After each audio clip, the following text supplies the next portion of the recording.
You're listening to the All People podcast, sponsored by Go Sherm, where we celebrate the essential elements of DEI that unite all people.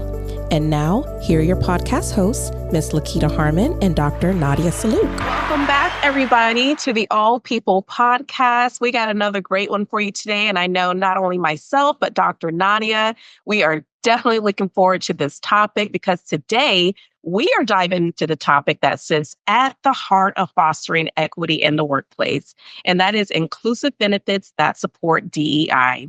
Now, while conversations around diversity, equity, and inclusion often focus on policies and cultures, the benefits an organization offers speaks volumes about its commitment to truly supporting a diverse workforce. Inclusive benefits, they are more than just perks. They're a lifeline that ensures employees feel seen, feel valued, and supported in every aspect of their lives. And whether it's equitable parental leave, mental health resources, or flexible work arrangements, these benefits, they're the building blocks of a workplace where everyone can thrive. But what does it take to design and implement benefits that truly support DEI? And how can organizations balance these offerings with operational and budget constraints? Well, guys, that's exactly what we'll be exploring in today's conversation. And we are incredibly excited to unpack these questions and more with our special guest today. And I'll pass it over now to my co-host, my lovely co-host at that, to introduce our incredible guest speaker today and also share a bit about her incredible journey. Yes, thank you so much, Lakita. I am so excited for this topic. I remember, at the beginning of the year when we're thinking about topics to, share with our audience, this was one that was really dear to me because I think that oftentimes organizations don't completely understand what that means, having inclusive benefits. And so this is a piece of education for everyone. But we're going to jump right in, and I'm going to introduce our guest. We have Miss Donnebra McClendon. And I'm going to read her bio, but I encourage you all to Google her and go on her LinkedIn page as well. But Donnebra McClendon is an innovative thought leader and strategic business partner. Donnebra has spent over 18 years in the HCM industry, cultivating leaders who are consciously unbiased and intentionally inclusive. Donnebra earned a bachelor's degree in educational leadership and a master's degree in transformative leadership from Bethune-Cookman University. As a lifelong learner, she has also earned certifications in diversity, equity, and inclusion from Cornell University and the University of South Florida. Donnebra is currently a doctoral student in strategic leadership at Liberty University. Sharing her passion for reading, Donnebra established Leaders Are Readers, a nonprofit organization dedicated to improving literacy in underserved communities in the Tampa Bay area. So please, everyone, help me in welcoming Ms. Donnebra McClendon to our podcast. And thank you so much for having me. I really appreciate it. I had to pause when you said over 18 years. I'm thinking, not long, but it has. But when you do the work that you enjoy, time really does fly by. So thank you both for having me. I'm excited to chat with you today. Absolutely. And now I did hear Bethune-Cookman, so I hate on Wildcat. I probably got a little something I wasn't expecting, but I stay ready on the Wildcat just in case. There we go. We have the fan thing going. Now, I will say I do support Wildcats as well. I didn't go to Bethune, but my father did. So I am not. We are family. We're practically cousins. We definitely are. Now, I do know the Classics is coming up. Are you planning to be there? 100%. I will be there this weekend, embarrassing my daughter, who is a junior this year. I like I do every year, showed up for homecoming, totally embarrassing her on the yard. We'll be there at the Classic to do more That's what I do. Glittered at home. I love it. About y'all alumni. Y'all, every sequence they make, I love it. You might see me out there because I really enjoy Battle of the Bands. Battle of the Bands, exactly. Yes. Tonight, right? I feel like that's just a big highlight of just the whole event, It is. We come for the band, not the football team, but only for the band. Right. But we are rooting for the Wildcats. So any Wildcats out there, we're rooting for you guys. You all are too funny. But you know what? We have so much good information. We got to jump right in. I know. So, first though, Donnebra, I really want to start with this question because, like I said, this is an education opportunity for our audience. But how would you define inclusive benefits in context of DEI? And why do you think they are critical for fostering a truly equitable workforce? Yeah. So in the context of DEI, when I think about inclusive benefits, I think about understanding and meeting the needs of your workforce population, right? When you think about the core values of equity within an organization, then you also understand the importance that everyone brings to their workplace, their own lived experiences, right? So identities, gender, sexual orientation, disability status, caregiving responsibilities, cultural backgrounds, those are things that are really should be amplified when you're thinking about like inclusive benefits. Um, Again, we all bring to the organization our unique and lived experiences. So when I'm looking to define it in the context of DEI, I really try to think about multiple dimensions, not just those that are probably most obvious to people, but taking it a level deeper than that. When I think about, again, inclusive benefits, I want to consider all things that make us unique and different. And those things touch our day-to-day lived experiences. So many employers put the burden or the tax on their employees to show up to work as their authentic selves. And we want higher performance and we need to drive profitability. But what are we doing to really help them to balance how they are able to show up? Right. I invite people into my home every single day when I turn on my camera, and this is my workspace.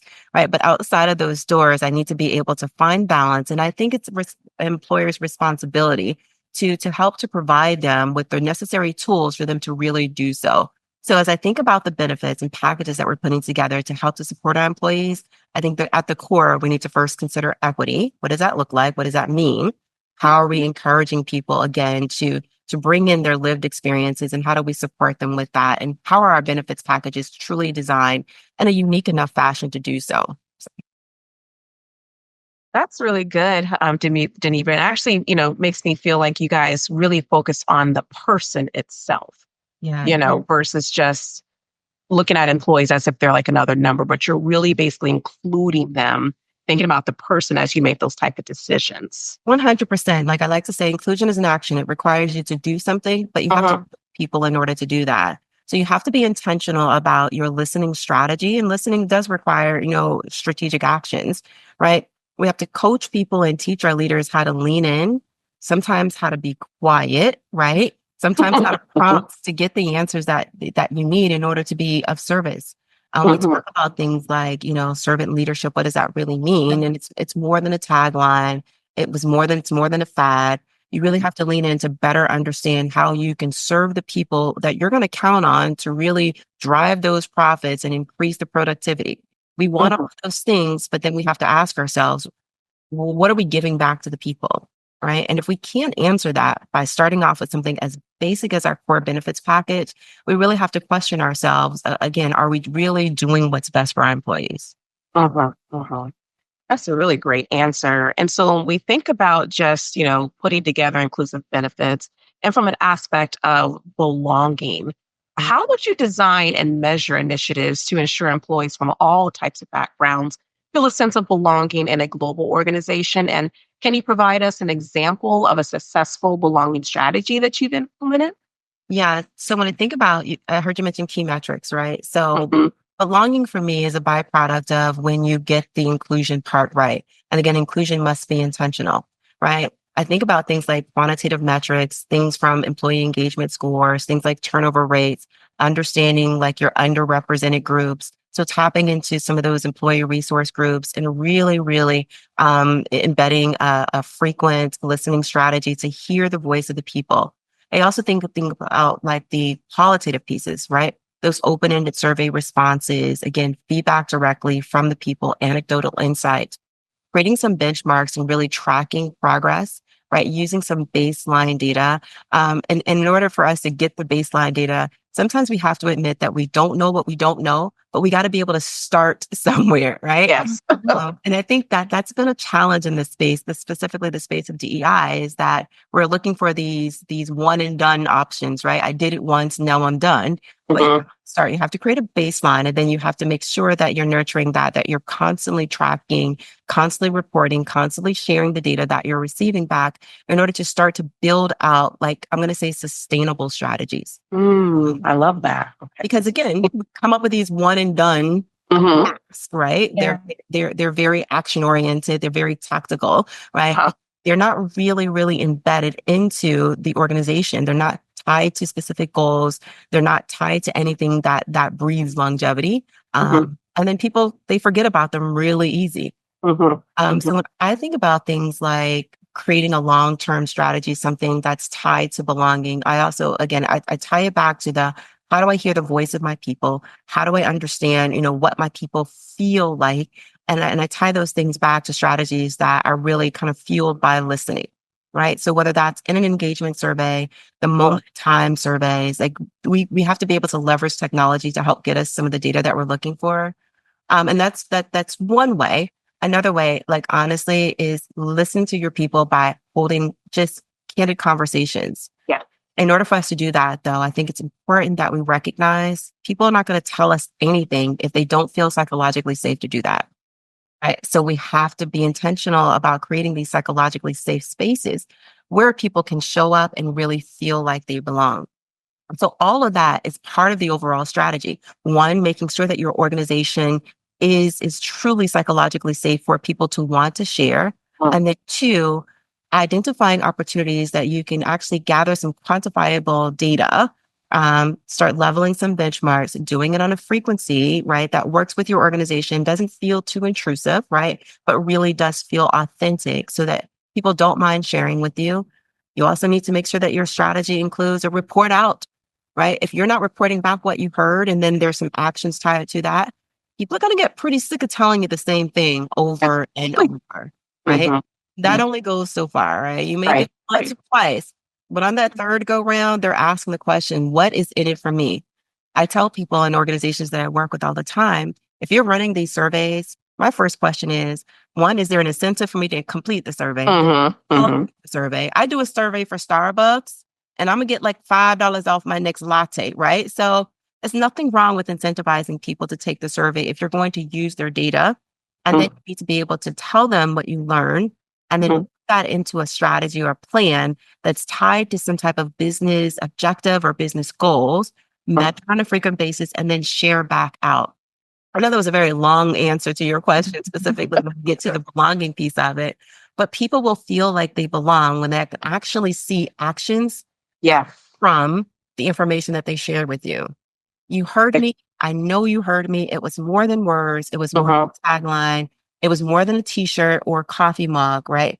I see what you're doing with this. And sometimes we can't do anything with it, but you have to be transparent with how you're sharing the information and then build it into a long-term strategy that ties back to something that the organization can really put their teeth into. So definitely transparency and actually doing something with the data that you're collecting. I can't tell you how many times I've come across organizations where they might do surveys or just collect data and, using different types of initiatives, but nothing happens with it. Nothing ever becomes of it. So I hear that piece, which is crucial in this whole thing. And again, like we ask people to give us this information because right, we need it in order to help to create the strategies, right, in order to drive the goals of the business.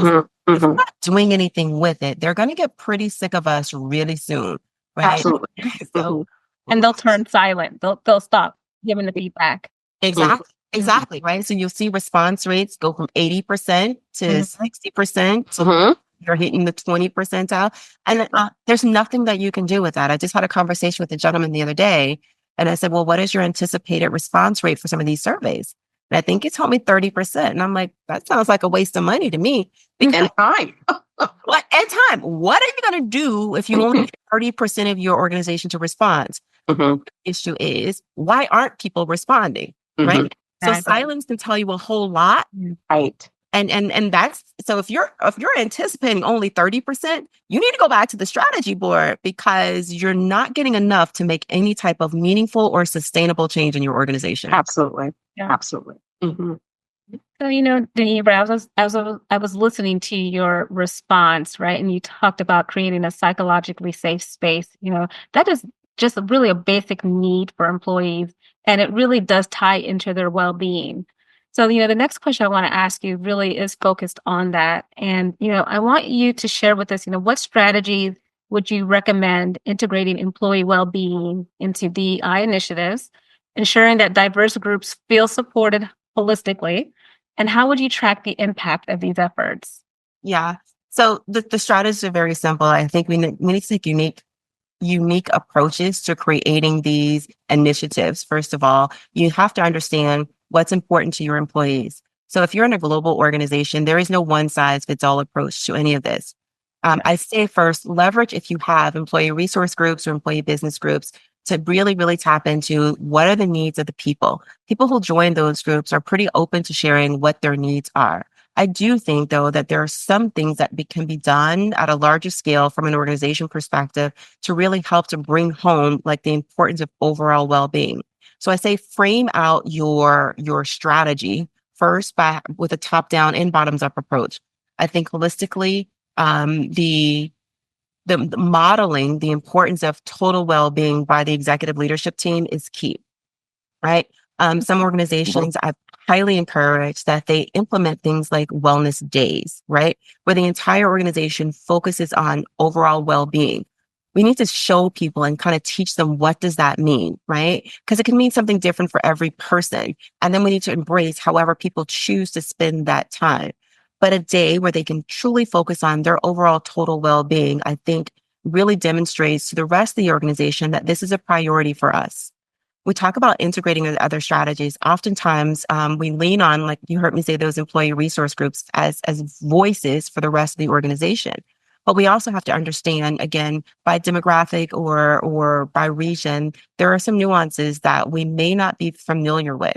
So I lean into that. I call it the strategy of humility, right? It's okay to know what you don't know, but it's not okay to stay that way. You must ask the people what they want. When we often start creating these grandiose ideas about how we're going to address things like overall well-being and making sure that, that we're showing up exactly how people need us to do in these different regions where we have zero experience, sometimes those things come with an epic fail, right? Sometimes we can gather data specifically from those engagement surveys or those pulse surveys. Sometimes we gather data from those listening forums directly from the employees. But it's okay if we run into these bricks and we create these epic fails. The idea is that we're learning from them and we're course correcting along the way. When I think about total well-being, I think about it being an individualized experience. So I think it's important for us to go to the individuals. We can create programs or policies, right, that promote things like wellness days, right, or encouraging employees to block off time in their calendar to find the focus time to get redirected and get recentered. We have to model that. But I also think it's important for us to embrace ideas from our employees directly about how they choose to manage their overall well-being. We support them through lots of different programs and maybe even some apps and some external partnerships. But we cannot take our idea of well-being and really force it on other people. We have to give them the space and the ability to feel empowered to embrace well-being at whatever and however they choose to. So that's the framework that I would really work on. More of a holistic approach, understanding there is no one size fits all. Specifically in a global organization, there are going to be some things globally that we may not understand. So to be culturally competent in all spaces of mental health and resources, I don't know that there is a one size fits all approach to that. There are some major ones that we can hit though, like flex work schedules. We know we can hit flex work schedules, right? We know that we can hit financial literacy programs. We can do that. Caregiving programs, those things are universal. But if we really want to be impactful long-term to our employees that are going to drive overall belonging and well-being, it's important that we listen to them. We listen to them, we give them options, but we also empower them to bring their ideas to the table. And we start off in a place of humility where it's okay for us to say, listen, we don't know what we don't know, but we're open and we want to hear directly from you. Absolutely. I mean, that's such, an important point, Donnebra, because, integrating employee well-being into DEI initiatives, it isn't just as we're talking about offering benefits. It's about creating an environment where every individual, regardless of their background, they feel genuinely cared for and supported. and just the holistic approach to well-being, I mean, particularly for diverse groups, it's often what definitely drives real change in the workplace culture. Yeah. And again, we're talking about places where we want to see higher numbers of employee retention, we want higher levels of engagement. Get to those places without first understanding where you have gaps in your organization, right? And then being intentional about addressing those gaps. Oftentimes, again, some of us HR people think that we know all the answers and that we can take that one size fits all approach to every situation. It just doesn't work that way. It doesn't work. It is. It's work. And then we're trying to drive sustainable long-term change. It's a lot of work. It's a lot of work. Right. And I'm like, and you have to find what works best for your organization itself, you know? Yeah.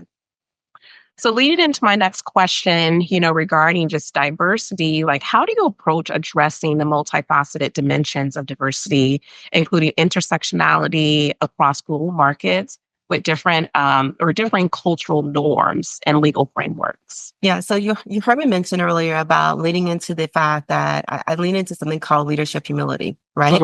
I think oftentimes leaders get hung up on the fact that they feel like they should be subject matter experts at everything, right? And that to me is probably the greatest mistake ever. When I lean into humility, it tells me again that it's okay for me to not know everything. I don't stay in that place where I don't want to know everything, but I rely heavily on the expertise of others, and I am humbled about that. Well, I bring my personal experiences and my lived experiences into the workplace to help me to make sound decisions for my teams and for the organizations that I support. I also think it's best as a leader that we allow others to do the same thing. So we give them the grace to make the mistakes. We also lean into the fact that, you know what? It's okay that I don't know everything. I had 1,000,000 degrees, not quite as many as Dr. Nadia, but I'm okay with not knowing everything, right? I don't stay that way. When I think about global framework, I've traveled the world. I am not a global expert in all cultures, right? I try to establish principles within our organization that are truly rooted in our core values. So things like transparency, things like equity, things like, inclusion and respect. If we build around those things are universal, right? Then we think about like the local adaptation of those things, understanding that how people adapt them will be different. So we give them the respect and the ability to feel empowered for how they choose to adopt those things, right? And then we lean in and we learn. Now, I rely heavily on my legal partners to make sure that I am, again, buttoned down and tight with respect to what's happening throughout the globe and our offerings throughout the globe. But again, aligning them to our core principles within the organization and keeping them pretty broad, but empowering people to interpret them at their own terms is really what helps me to embrace those multiple dimensions of diversity and then ensuring that they truly remain relevant to the individuals in which they were designed for. So I'm sitting here taking a lot of mental notes, and I'm like, she's just such a wealth of knowledge. I almost forgot we're like recording a podcast. I should be just taking notes. Listen, Lakita and I are already cousins. We're gonna meet up at the classic this weekend, right? We've already got it planned. We got it planned. And I'm gonna get her to wear the Wildcat shirts and all, sparkle down. Yeah. I'll happily oblige. Very good. Very, your dad will be proud. Yes, he'll be very, very proud. Well, let's jump into a little bit more deeper, into equity. So Donnebra, how do you ensure equity remains central in hiring, promotions, and development opportunities in a global organization? And then what metrics would you use to identify and address inequities? Yeah. So I'm going to tell you, equity is a non-negotiable for me, right? Ensuring that we are truly embedding it into everything that we do. Within the company that I work for, equity is a core value. And what I mean by that is it is, again, non-negotiable. It shows up in everything. So everything from the talent attraction piece of it, we are looking for a diverse group of individuals to come into our organization because we respect and appreciate their unique lived experiences, right? When we talk about equity, I think it's first important that we define for others who may not be clear about the difference between equity and equality. And I think taking it back a step, because I think oftentimes equity has been weaponized, right, to appear to be something that's giving people some type of an advantage. But when you think about the years of systemic inequities that have been rooted in so many organizations, and not just organizations in laws, right, then it's really important for us to recognize the importance of reinvigorizing the importance of ensuring that equity shows up in every single thing that we do. I often tell people that when you think about diversity, equity, and inclusion, it has to truly be embedded into your DNA, your organization's DNA, meaning that it's not a nice to have, right? We wouldn't necessarily say that our finance team is a nice to have, right? Nor is ensuring that equity is a nice to have. Again, equity shows up in every single thing that we do. So from the talent attraction piece of it, ensuring that we are bringing diverse candidates. And when I mean diverse, I'm not necessarily talking about racial or gender. I'm talking about multiple dimensions of diversity. So I think about things like learning styles and ability styles. I think about leadership styles, right? Those lived experiences. It's not just picking from a people from your own personal networks and say, here's who we have. And I've got a couple friends who belong to this group or this particular association. But it's really about bringing diverse candidates into an organization for those interviews. I will also pause and say diverse and qualified, because if we look hard enough, there are diverse and qualified candidates out there that often get overlooked because of the inequities of access. Access creates probably the greatest level of inequity. Who do you have access to? Who do you know? Who's in that network? So we're intentional about bringing in diverse candidates into the door, ensuring that they get an opportunity to present their skills, right? We talk through things like transferable skills. When you look for transferable skills, you are, again, creating an opportunity for equity to show up. It's not just what's listed on those AI tracking systems where that picks up what skills you have. It's about you being able to show up and to tell me how, as a teacher, right, you can now also be a corporate trainer, right? It's about transferring those skills in an equitable manner. So in our organization, again, we are very intentional about that. So again, from the talent attraction to the talent retention, a program that I created is called the Achieving Corporate Equity Program. Again, it is specifically designed for those who are underrepresented, and they are self-identified as underrepresented. So that could mean that maybe you have an invisible disability, right? People don't necessarily see it, but you feel as if you're on an uneven playing ground. Maybe you just don't have access to those who are decision makers. So within this Achieving Corporate Equity, I call it a differentiated leadership development program. The primary goal is for us to create a platform for you to really gain the visibility that you need, right, through mentorship. But more important than mentorship is sponsorship. You need someone else to help create a more equitable opportunity for you to shine. You may have all the skills and talents that you need for the next role, then they will not allow you the opportunity to really shine. You heard us talk earlier that I attended Bethune-Cookman University. It is a tiny little, not even 3,000 students, historically Black college and university outside of Daytona Beach, Florida. Most people have never heard of it. When I go to the airport, my husband and I are in our BCU gear. Everybody's asking, is it Boston College? It is not. It is not. Mayor McLeod Bethune would be upset. Very upset. Nobody was knocking on my door at Bethune-Cookman saying, hey, come, we want you here, right?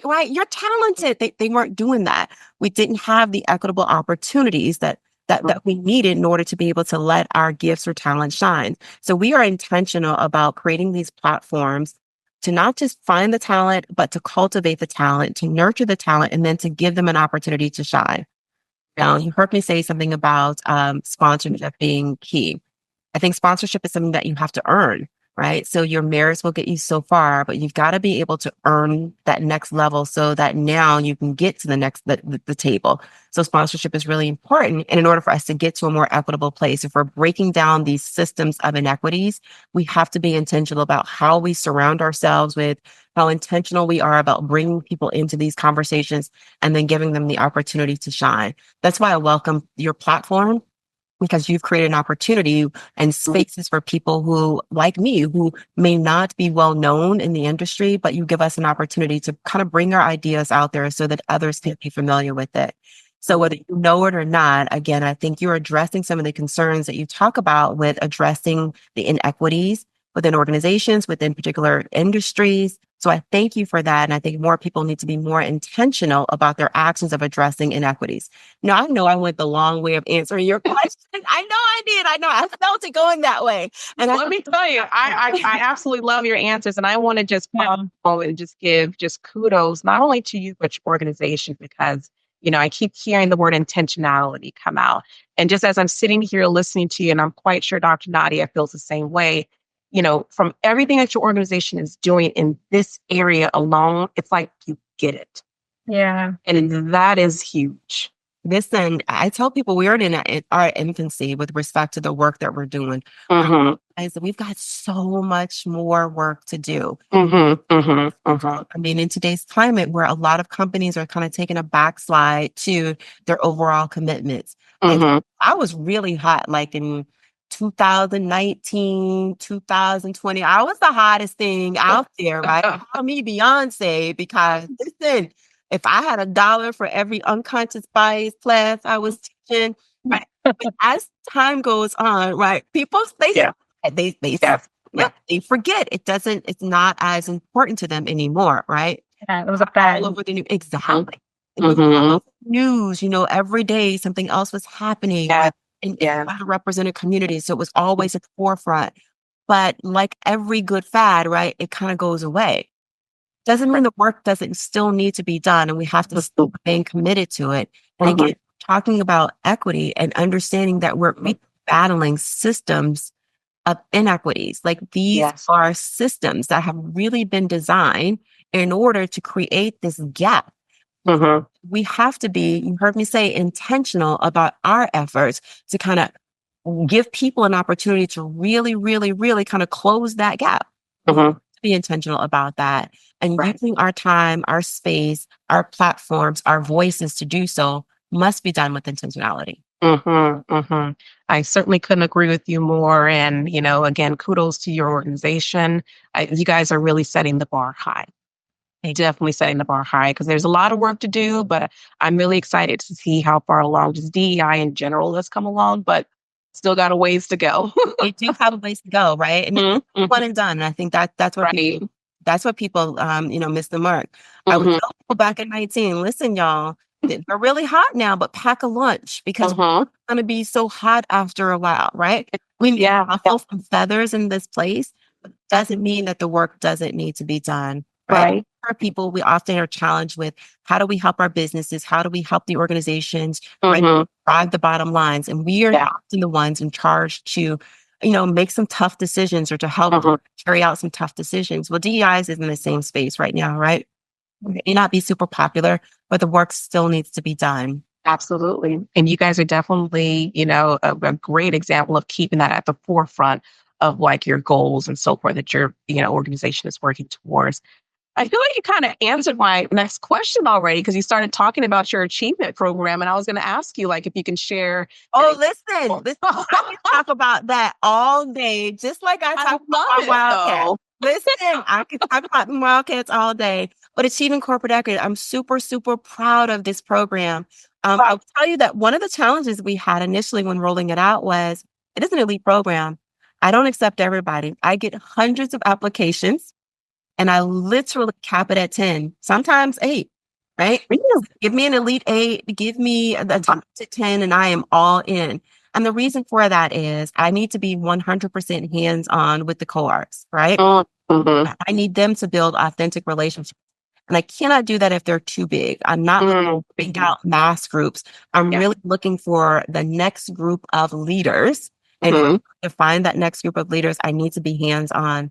In addition to that, I handpick all of the mentors. So if you're a mentor, you are handpicked for a reason.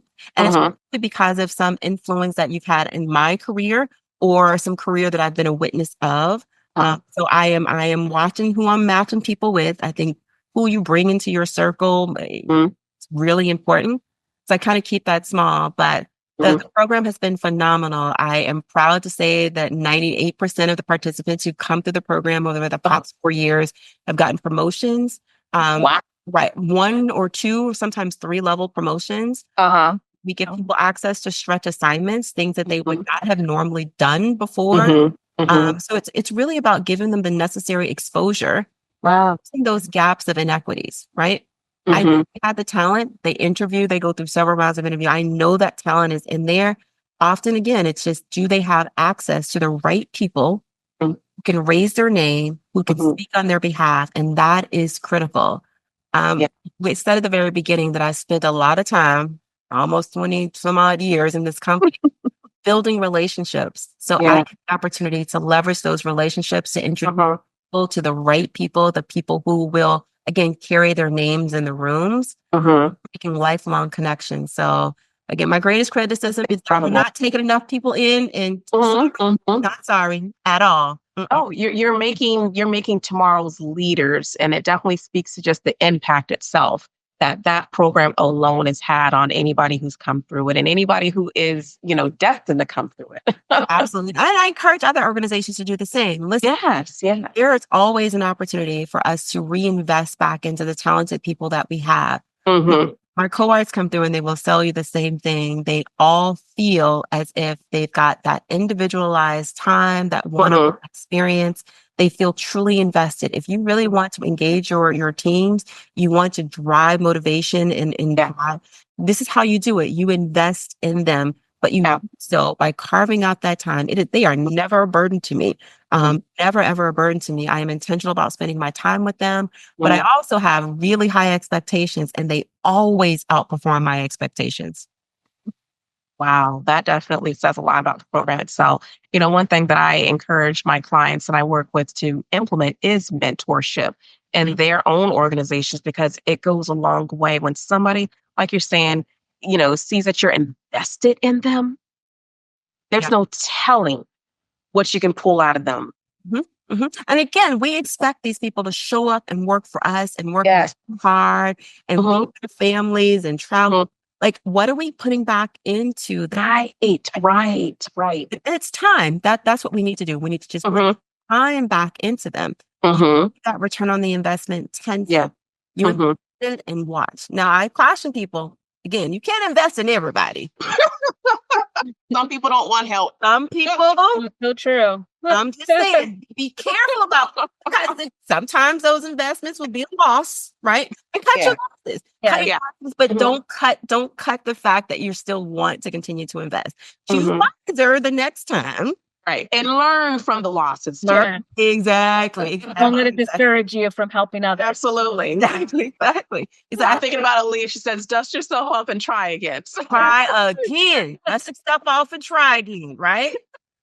Learn a lot from a song, but you also need to know when to hold them, fold them, walk away and run. Definitely. That's some wisdom right there. I'm just saying, I would like to give it up to the country artist who came up with that song. That is not the new, but it's the truth, right? So I did a reel the other day. I was like, listen, you got to know these things, right? When you believe it, walk away. When it's, but when you also see that there is some talent there and it's really worth you investing in, don't be afraid to take that risk, right? If somebody would not have taken the risk on me, right, I would probably be still somewhere in Daytona Beach, right, doing something in a smaller arena. Now, I travel the world. I get to work with lots of different people. I get to work with lots of different organizations. Again, reiterating the importance of creating an equitable opportunity. That's what we're looking for. But we're not. I can definitely say that we're products of someone taking a bet on us. And investing their time. And remember my person. Yeah, you remember your person. I do. Yeah, everybody remembers their person, and that the obligation is to be that person, right? Now we have to be that person. But then I think, go back to your mentorship comment, we have to teach people how to be good mentors too. Yes. Right. Yeah. And intention is the first step, though. If you come in with the good intentions, with the right intentions, I think that is step one. Be open and receptive to ideas and new ideas, right? Go back to creating that psychologically safe space. Sometimes I am the counselor. Sometimes I am the auntie, right? Whatever that looks like, whatever I need to be, whatever role I need to play, in order to make sure that I am constantly pouring into someone, because I know that they're going to go back and do the same. That's this thing going. That's how we close out the gap. Exactly. Yes. It seems like whenever we're recording one of these podcasts, I think about where I am in my organization. I'm always like, oh gosh, I have so much work to do because as I'm listening, for me, for inclusive benefits right now, I'm just trying to make sure that we have events at times of days where all employees can be included because I have to think about my employees that might have elderly parents at home or young children and can't make it to a happy hour. Or, I had a meeting yesterday because I want to bring benefits into my organization for those who can't build a family in the traditional way, Mhm. might be having issues and need IVF or adoption or surrogates and things like that. And that's just where I am. So listening to, the initiatives that you have, I'm like, oh my gosh, that's so far to go. I'm going to tell you though, here's the key. One, be consistent. Mhm. But Consistency. it can be done. So it's one thing at a time. You're going to get it done. Your people will see the efforts that you're putting into. They will absolutely appreciate it. So some of these things don't cost money, right? Creating these groups, these social groups, or I'm going to say these professional groups, or sometimes even just like inter-business groups where people have a safe space to just talk through some of their concerns, some of their issues. That's free, right? Maybe it costs you some donuts to get some people together. I'm a member of the sandwich generation, right? I got my old people over here, whom I affectionately call my old people. My parents know I call them old people. So if they're listening, they're going to know it's y'all, right?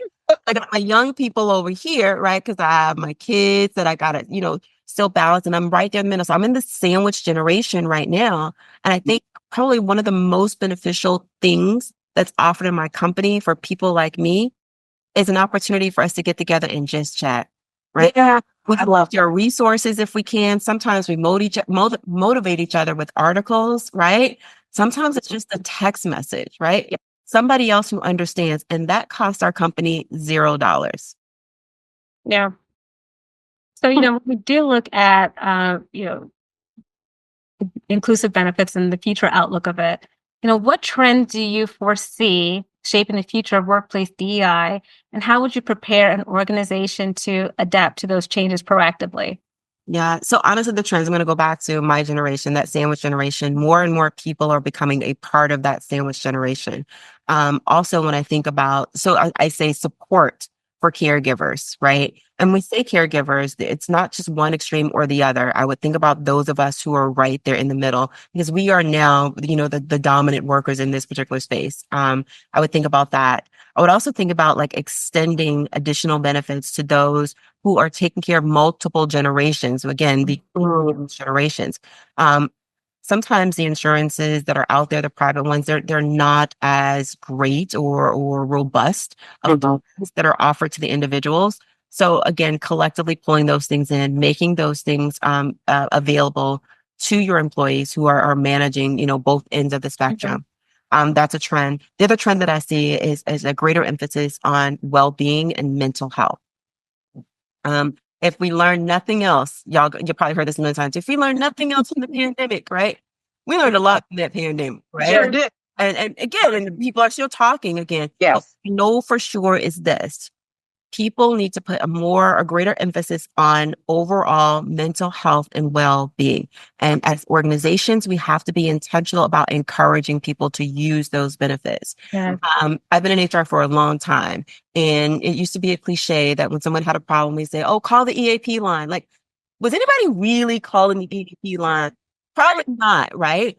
But not more. I mean, no more than the past 5 years, I have seen like this huge pivot of more and more people looking for more robust offerings from their employee assistance plans. Like those EAPs, they've got to be more robust. They've got to create more offerings. They have to have more diversity and more variety in their offerings. So thinking about, again, partnering with some of those third parties, really consider their offerings and then also ensure that there are global offerings, right? The world of work has changed so much. Like we are borderless, right? We are boundless, and our offerings need to be reflective of that.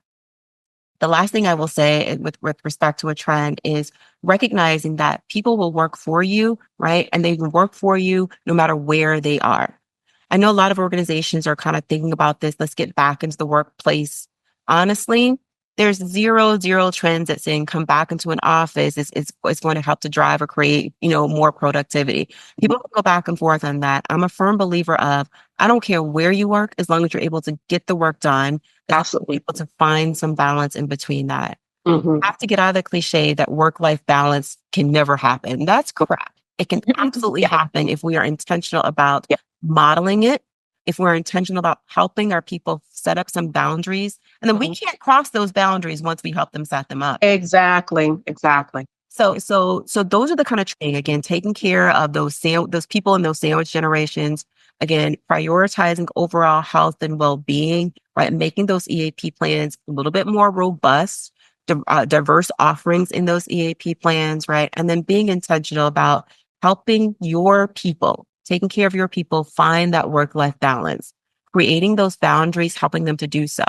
One of the things that we did in our organization was we implemented things called a Focus Friday. Focus Friday. Really? Tell me more. I love Focus Friday. I'm going to tell you why. Because I spend Monday through Thursday running from meeting to meeting to meeting to meeting to meeting. Uh-huh. When do I get a chance to get all this work done? Yes. But a Focus Friday, right? And it is truly respected throughout the organization. And it's not, we can't have meetings on Friday, right? We just prefer not to have meetings on Friday, right? And it's not that no one's working on Fridays, because we all work on Fridays, right? But if my little light is on do not disturb, that means I'm probably in the middle of something.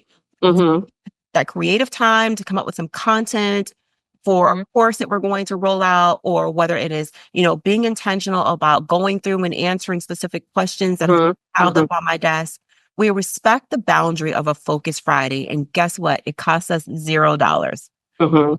Right? So it's about building a culture that people actually respect the downtime, because we got to get that work done. We all recognize that, right? So it's about being intentional about how do we help people to carve that out, modeling that, and then holding ourselves accountable for it. So I can't say it's Focus Friday. Yeah, but Dr. Nadia, I really need to talk to you. Like, we need to, let's have a thing on that Friday that couldn't happen on Thursday, or that cannot wait until Monday.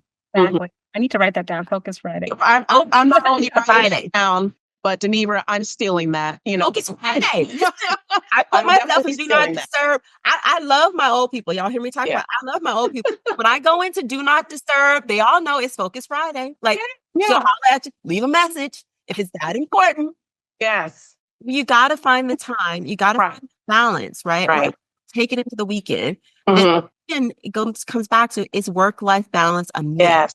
It doesn't have to be a myth. We just got to be better about creating those boundaries, right? And then respecting other people's boundaries. Because I can't say it's Focus Friday, but I'm going to give you a call because, girl, I gotta get this one off. Like, no, it can wait. It can wait. Or I should have prioritized and gotten it done on Thursday. And you have to be consistent with, respecting those boundaries too. Yeah. So that's balancing. And again, it's one of those things that I would call an inclusive benefit. Here's why. It is available to everybody. It's available to everybody, no matter your learning style, no matter your leadership style, right? No matter whatever dimension of diversity is primary or dominant for you, whatever that is. We think about the world of work. We have to be creative in how we are integrating these little nuggets, these little things that we find as benefits. It is an absolute benefit to be able to carve out focused time for your people, right? It may be a change in culture. And if that's what it takes, then that's what it takes. It costs you $0 to implement. Right? You create a campaign around it, you celebrate that, you practice it, you implement it, and now you've created a new zero-cost inclusive benefit that your organization will appreciate, and the people in your organization will absolutely appreciate. So Right. Yeah. Speaking of the people itself, in your opinion, what role do employee feedback and engagement play in designing benefits that support DEI initiatives? And how do you ensure that all voices, particularly underrepresented ones, are heard during that process? Employee feedback is critical. Like, hands down, it is critical. This is why we do what we do. Do what we do for our people, because we can't do the business without our people, right? So it's absolutely critical. And what I mean by that is, it is really, really important for us to not just hear our people, but hear our people frequently, and then to take the necessary actions according to what we've heard. I tell people gone are the days of those annual surveys, right? If you're doing a survey once a year, you are literally living 10 years ago, like long gone, right? Step into it. Some organizations are doing surveys, pulse surveys as frequently as monthly. Some are doing them weekly. I even heard of a really big company, I won't say the name, but they do them every single day. It's a 1-question survey every single day. Now, that's a lot from a lady who runs engagement surveys. Like, I run engagement surveys and I cannot imagine, right, running surveys every single day. But I'm going to tell you that when people know that their voice is heard and that actions are being created or initiatives are being created based on their feedback, they will give you more information. So it is absolutely critical, specifically when you're thinking about creating benefits for them. Again, there is no one-size-fits-all approach to creating a benefits package that is truly inclusive. But even more than what we think is inclusive, we really want to understand what is the impact, right? And the best way to understand the impact is to talk to the people, right? We can come up with all of these different ways of gathering and measuring utilization of programs and utilization of benefits. And those are really good ways, some good indicators. But I'm going to tell you, if you ask the people directly, they will tell you directly. And that to me is probably the most valuable piece of impact that you can get. There are a couple ways of doing that, right? So we host focus groups. I host focus groups all the time. There are certain people in my organization I do not invite to a focus group. Leaders will not always come to the focus groups. Get over your feelings. Y'all not invited. This isn't for you, right? True. I don't need you to come in and try to solution. Don't need you to do that. And y'all don't know how to be quiet and just listen. Nope. It's a very tough thing for a leader to do. Really tough. Trying to exert themselves. They want to fix. They want to problem solve. They want to understand. They want to know more. No, this isn't for you, right? Not for you. Not even for you to listen to because you're not invited. You're not coming to this party. Y'all have your own party. We're going to go over here. I'm going to go directly to the people that I'm trying to impact. I want the impact to be there. I need to, one, create that psychologically safe space for them to trust me, right? And if they trust me, they will tell me. So building those authentic relationships with your frontline people is critical. And sometimes HR people, like we get the bad rep, like you're the HR lady. I can't tell you anything, right? We got that. But we have to be intentional about how we break down the myths, right? That's associated with being the rule implementer, the HR. Or the police in the room. The police, exactly, right? I come from operations. I spent most of my career in operations. So I usually lead in with, listen, y'all, I'm in HR, but I'm not the real HR lady. One, I cuss too much. So I established this line of trust and they trust me. And if they trust you, they will tell you. They'll tell you exactly what they need. They'll tell you what's not working. Tell you that you have to be ready to take some action. To create the safe space, right? Set the tone. No leaders allowed. Y'all not allowed in here, right? No real HR people up in here either. Sometimes that means you have to bring in a representative. If you're an extension of your HR team that people actually trust, someone in the business that they trust, you need to rally the troops, right? Get them all together and figure out how can you leverage those people to be true champions for you to go out and get the information that you need. Because ultimately, you're going to need that information to create the programs, to create the initiatives, to build out the strategy, or at least the framework for the strategy, so that now you can start implementing those things that will be sustainable. If not, you're going to hit the one and done, or you're going to come in and try to peanut butter spread and everybody get the same solution. That played out, it does not work. It is not sustainable. It doesn't work. I am actually in the middle of an initiative. I have a newer person on my team who is doing stay interviews or retention interviews. And it's been so useful because, I'm the chief HR officer. No one feels comfortable. They always think I'm so busy. I'm not going to come to her with my little problem. So she just had these conversations with them, which has really uncovered a lot of things, easy fixes, low hanging fruit, and building that trust. So it's been so instrumental. So listen, they trust her, use her. And let's say that you have to keep them cycled or rotated in. There are people in the business who want to support our HR leaders. They want to support us, right? We just got to know how to leverage them the right way. We need to empower them to go out, to get the information, right? To be seen as valued partners, not adversaries in the business. We shouldn't be fighting each other. We need partnerships out there to help get this information, right? So now that we got it, we can do something with it. Because if not, we're literally creating blind initiatives, blind programs. We're doing what we think will work. We're doing what some research said. But if we're really not in tune to our business, our organizations, again, we're literally just kind of shooting darts at the dark. You're addressing the wrong thing. Yeah, absolutely. And we have to be willing to step aside, you know, put the ego to the side. To the side. And humility. Yeah. It steps back into, like I said, leading with humility. When you lead with humility, then it's okay. I don't need to have all the answers. I need to surround myself with some really good people who know a lot of good things, right? Doesn't need to be me. So. Well, as we, begin to wrap this up, Donnebra, I really want to, pivot to the strategic impact of inclusive benefits. So, how do you align DEI initiatives with business objectives while maintaining authenticity and ensuring measurable outcomes that benefit both the employees and the organization? Yeah. So when you understand what your organization's goals are, it's not difficult for you to really embed DEI into those goals, because it really does show up it should show up in every single thing that you do. Right. So as you think about what are the goals for the organization, not just the values or the mission statement, but what are the goals for the organization? Most organizations want to become more profitable. Most organizations, they want to increase productivity, right? So if we just start with that, profitability and productivity, how do you do that? You need the best talent out there, right? You need the best talent out there to help to drive those things. How do you find the best talent? Well, you embrace things like diverse thought, right? Diverse thought is what's going to help you to drive innovation. It's what's going to help you to drive creativity. You want to know what makes one company better than the other? It's that they've got a new idea always happening. What sparks those new ideas? Lived experiences, right? And unique educational backgrounds. It is not a one size fits all approach. And if you find people who are exactly like the people that you already have, you stifle your growth. You reduce the probability that you're going to get something that's going to be more innovative. And without the innovation, there goes your profitability and there goes your productivity, right? You really want to drive competition.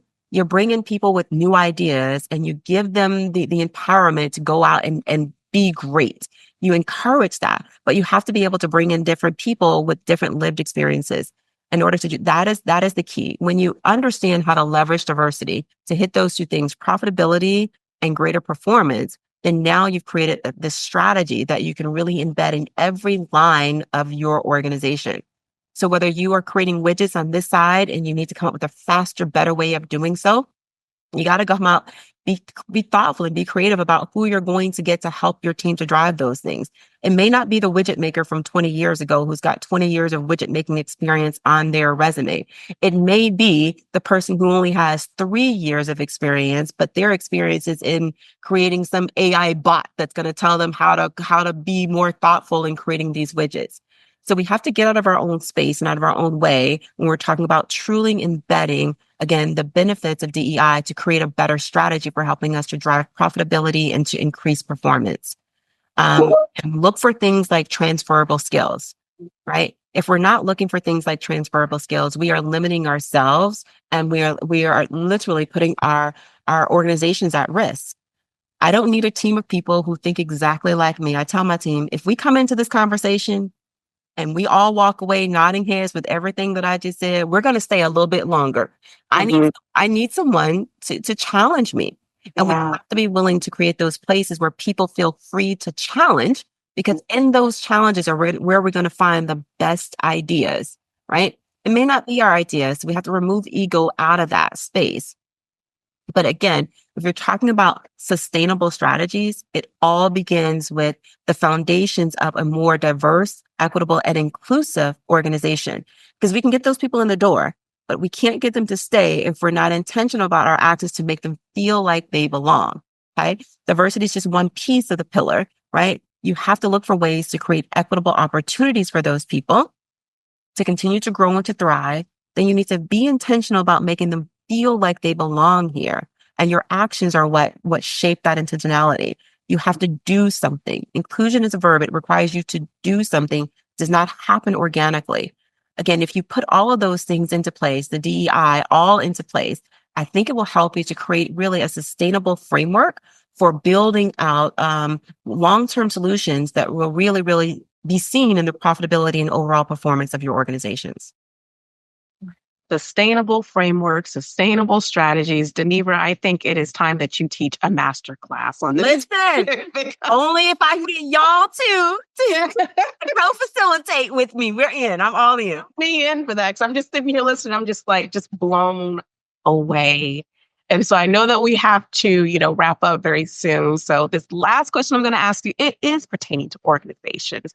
And that is, how can organizations, in your opinion, balance offering inclusive benefits with managing budget constraints or differing needs across, a global workforce? And what types of strategies have you found effective?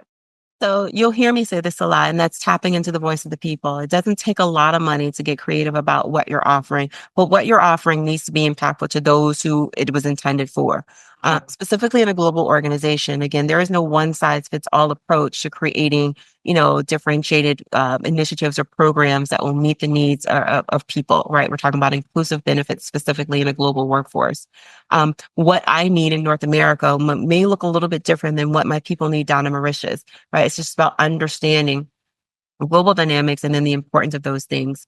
So I say, listen to the voice of your people. There is no greater tool, no greater resource, no greater strategy foundation than the importance of listening, right? I said that at the very beginning, that tapping into listening as a skill is really what's going to help shape your strategies. That's what's going to help you become more effective. Now, I will also say creativity, empowering others to get creative about recommending solutions. Creativity costs $0, right? We all think about, okay, well, we can't do this because it will require us to go out and buy this solution. Not all solutions need to be bought. We talked today about a couple that did, right? So wellness days, building those wellness days into your calendars. While wellness days are great, we don't all have to take the same wellness days, right? My team does team refresh every quarter. I don't care what day they pick, but they are required to do a team refresh. If I see you online and it is your team refresh day, I'm officially kicking you off. I need you to refresh and to recharge, because when you come back, you better believe we got a lot more work to do. So it's modeling those things like wellness and team refresh and focus Fridays. Those things don't cost a lot of money. They were actually, just thought of. Again, let's get together and get creative about how do we find the time to prioritize overall well-being. Other programs like well-being programs or fitness programs, those things are really great, but they could be limiting to those who may have, extenuating circumstances or certain types of physical disabilities.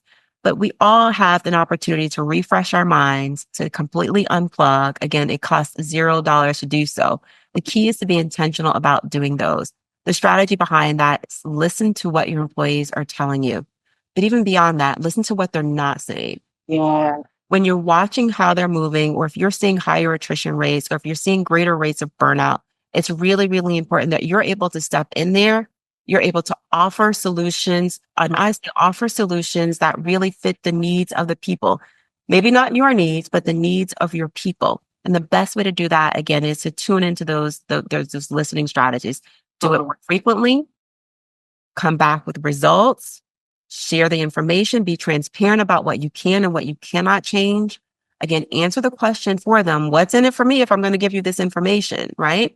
If you do that, then I feel like that's what's going to help you to really create the unique strategy that you'll need for your organization. I can give you a whole bunch of keys and how to build out these other strategies, and they may work for some organizations.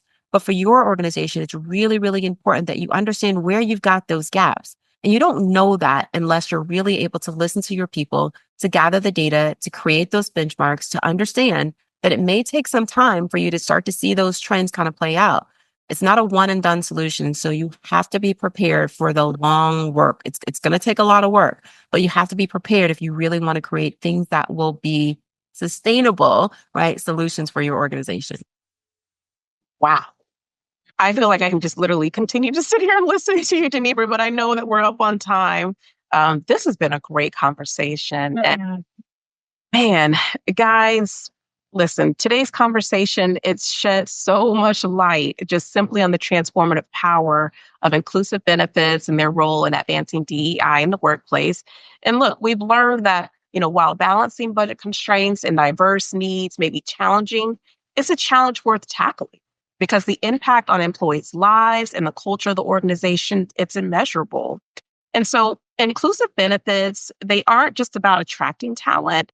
They're about retaining and empowering a workforce that feels valued and supported and seen.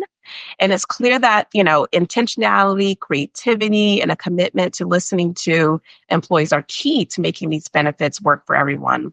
And thank you so much to our incredible guests today for sharing such invaluable insights and strategies that organizations can use to take their DEI initiatives to the next level. And thank you to our listeners for joining us on this journey. Let's continue to reflect on, how we can all contribute to the workplace where everybody belongs. And thank you guys always for your continued support. Yes, and thank you, Donnebra, again for joining us. Such a wonderful conversation. Left with so much great information that I'm going to consider implementing here at my organization, and I hope our audience feels the same way. And to our audience, of course, Lakita and I are always looking for feedback and topics that you'd like us to address. And so please reach out to us at our email at diversity@gosherm.org. Like I said, for giving a voice to this space, to this work. One, y'all make us look good. Y'all make us sound good. It is refreshing to see us out there. Representation matters. Again, beautiful, smart representation matters. I cannot wait to send this one to my daughter. Because I need her to see that y'all are out there and she's out there too. Mhm. So, thank y'all. I'm not going to sit here and cry, but I will simply just say thank you because you have no idea just how much that means to hear words like that. Listen, again, Nadia, a CHRO, you carry a lot of weight on your shoulders within the organization. Lakita, as a business owner, I cannot even imagine. I'm trying to get there though. Y'all keep doing it. Keep doing it. Don't get discouraged. No matter what's happening, you got a lot of hats to wear. When you need help, ask for it. You'd be surprised. Put me in the game, coach. I'm happy to jump in and to help out because I appreciate what you guys do for all of us. Keep going.